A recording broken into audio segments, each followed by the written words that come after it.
Welcome to Miao-Yao. The tonal system of Miao-Yao is known since the defining works of Kunchan. There are several reconstructions of the common Miao-Yao language, that of Parnell, Wong and Mao, Chen, Ratliff, and Li, the most recent one. That of Ratliff is used through this course. Additionally, just common Miao was reconstructed by Wong, and Yao was reconstructed by Le Sonkum. Wang and Mao proposed the internal classification of Yao that consists of four sub-branches: Zhao-Mien, Biao-Mien, Chao-Kon-Men, Kim-Mun, and Yu-Mien. The internal classification of Miao by Taguchi is probably the most accepted as for this moment. So Miao or Mon has some conservative varieties, North Mon and Pa Hmong. Other Hmong sub-branches are East Hmong, the sub-branch of Hone, Pana, and Kyon Nai that consists of two other sub-branches, one of Hone and Pana, and another one of Kyon Nai. And there is also a sub-branch of Punu, Nao Klao, Mon, Ahmao, and Hmeo. Then consists of two sub-branches of Punu and Nao Klao, and of Mon, Ahmao, and Hmeo.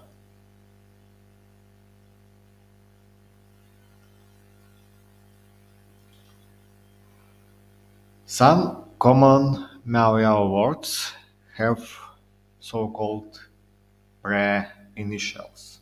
Well, modern Miao-Yao varieties have just one-syllable words. But there is a strong evidence that the common Miao-Yao language had more one and a half syllable words. That half of a syllable is called a pre-initial because it goes before the initial consonant. A very frequent type of such pre-initial is a nasal consonant. It could be joined to the following initial consonant tightly or loosely. The tight joints produce prenasalized obstruents, as seen in the word throat, navel. Here, n is a pre-initial and t is initial, and both form a single entity that is called a prenasalized obstruent. In Mon, prenasalized obstruents were retained, as you can see for this example. So only one variety simplified the cluster, and others retained this t as it was. But in Mien, such prenasalized obstruents became voiced obstruents. So tout became dut, dut, and din. D became d. But prenasal nasals could be joined loosely as well, as in the word top, skin.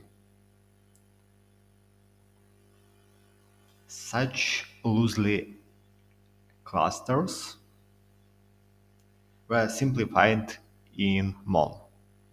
So modern words don't have this loosely attached nasal. But in Mien, they became exactly like the tight joins, a single voiced obstruent.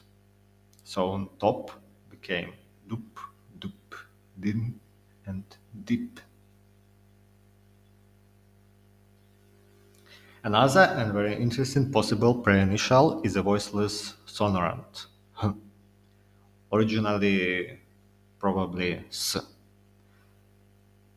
It also influenced following initials, and it occurs predominantly in words imported from the Tibeto-Burman source.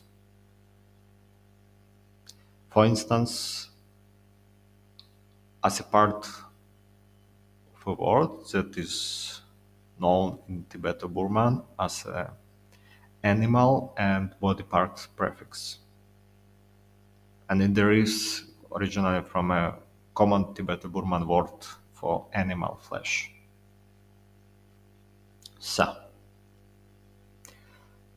So we have three examples. In this case, all Tibeto-Burman prefixes are rendered as a pre-initial h. And there are words for moon or month, day, sun, and night. In the last example, the common Tibeto-Burman reconstruction doesn't have this s prefix, but the source from which the import occurred probably had it. Tibeto-Burman varieties also had the same prefix as a verbal prefix for directive, causative, and intensive effects. For instance, these three verbs were imported to Hmong-Mien with the same prefix transformation, and these verbs mean to slice, to extend tongue, with the meaning change from to lick, and to sniff at, with the original meaning to smell.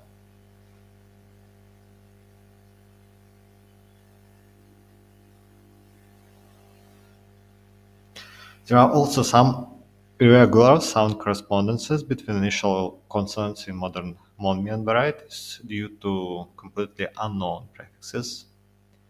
And in this case, the prefixes can't be reconstructed, as in the word bow, hand, arm, that has very different results in Hmong, with labial, coronal, velar onsets, but only labial onsets in Mien.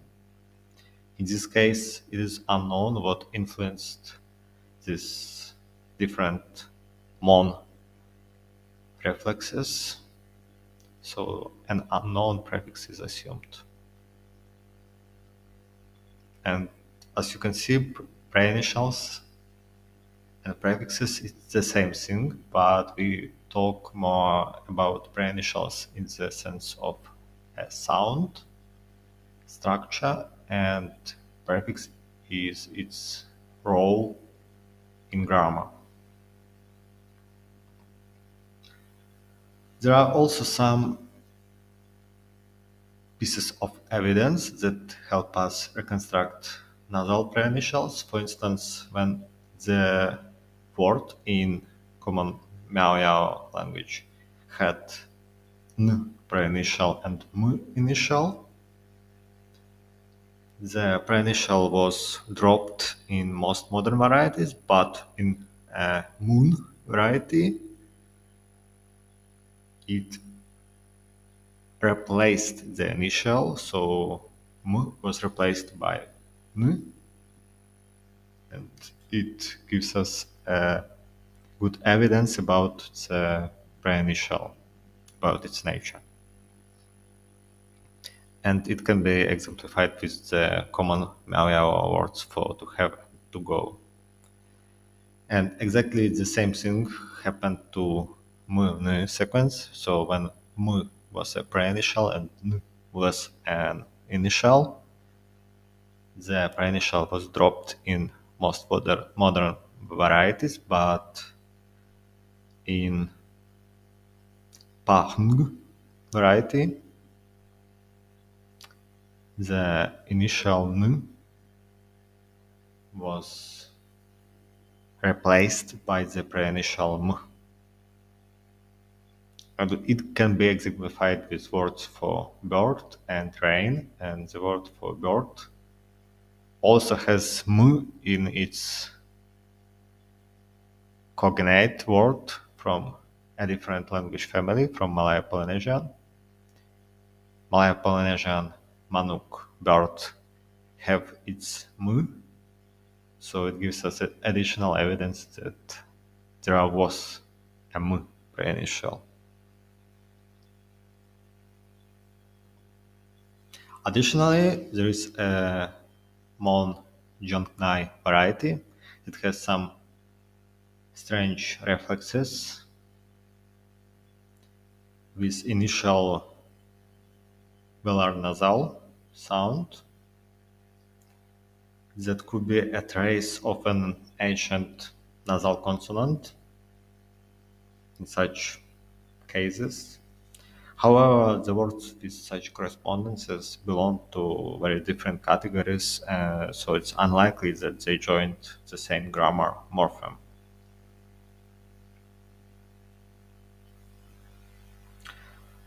Hmong-Mien is greatly influenced by Chinese, and it's visible really at all levels, in sounds, in grammar, in syntax, so on, including the development of aspiration, frication, affrication, and palatalization in consonants. There are certain Hmong-Mien onsets that occur only in words of Chinese origin. For instance, all with a labial effect, and all beginning on a velar nasal. And there are more onsets. The same goes with rhymes. There are modern rhymes that occur only in Chinese words, but only one of them is reconstructed for common Miao-Yao. Others are for modern varieties.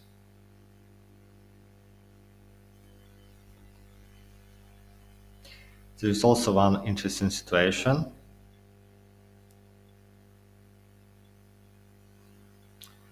when Hmong words, originally imported from Old Chinese, have Lu, and Mien words have N. For instance, with Old Chinese words for to break and setched hat, that became a classifier in Hmong-Mien, and it can be explained that Hmong used Li as a prothetic consonant for all Chinese words that had no onset, and Mien used N. But there is also a case where inner Mien differences occur when some Mien varieties have N and some Mien varieties have L. For example, in the verb to think of, and they mirror inner Chinese correspondences when the Middle Chinese word has M, but different reflexes are known. So, for instance, in Cantonese, there are forms with ni and with li. And both these words should be of Old Chinese origin. So, probably this n, l